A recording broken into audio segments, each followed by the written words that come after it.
প্রশ্ন করেছেন সরিষার তেলে কি ইউরিক অ্যাসিড বাড়ে কিনা।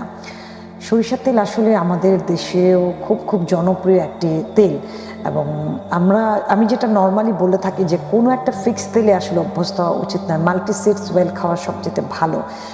ইউরিক অ্যাসিড লেভেল অনেকগুলো পরীক্ষায় রিসার্চে ইউরিক অ্যাসিড লেভেল যে বাড়ে সরিষার তেলে তা কিন্তু পাওয়া গেছে, এবং দেখা গেছে যে আমেরিকা, ইউরোপ বা ইউকেতে মানে সরিষার তেলটাকে কিন্তু তারা ব্যান্ড করে দিয়েছে।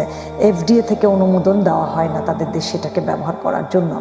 সো এটাকে আমরা বলি যে কোল্ড প্রেস যখন নেওয়া হবে, কারণ আমরা যখন সরিষার তেলটাকে কোল্ড প্রেসও নিব, আমাদেরকে একটু পরিমাণটা খেয়াল করতে হবে যে আমরা আসলে কি পরিমাণ খাবারে সেটাকে আমরা ইউজ করছি, তার উপরে আসলে বেস করবে। আমি যেমন বলি যে একটা মানুষের দৈনিক 5 থেকে 8 টিস্পুনের বেশি অ্যাডাল্ট মানুষের আসলে তেলের প্রয়োজন হয় না। এটা ডিপ ফ্রাই করাও উচিত না, এবং খুব কন্টিনিউয়াসলি সরিষার তেল খেয়ে যাওয়া উচিত না, কারণ আমরা সরিষার তেলের ব্যবহার অনেকভাবে করি।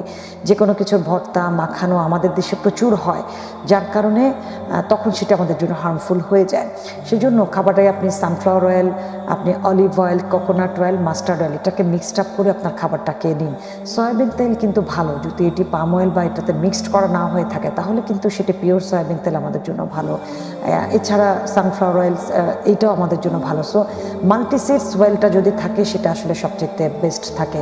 কিন্তু আপনি মাস্টার্ড অয়েল খেতে পারবেন না তা কিন্তু না, মাস্টার্ড অয়েল আপনি খেতে পারবেন, কিন্তু আপনি কত পরিমাণে ব্যবহার করছেন সেটা খুব ইম্পর্ট্যান্ট, কারণ এতে কিন্তু poly unsaturated fatty acid, mono unsaturated fatty acid এগুলো কিন্তু থাকে, যার কারণে এটা হার্ট হেলদি, কিন্তু এটার কনজামশনের উপরে আবার এটি আপনার পরে লাংয়ে বা হার্টের জন্য ক্ষতিকর হয়ে যেতে পারে। তাই অ্যামাউন্ট অফ অয়েল আপনি কতটুকু নিচ্ছেন সেটা আমাদের জন্য খুব গুরুত্বপূর্ণ।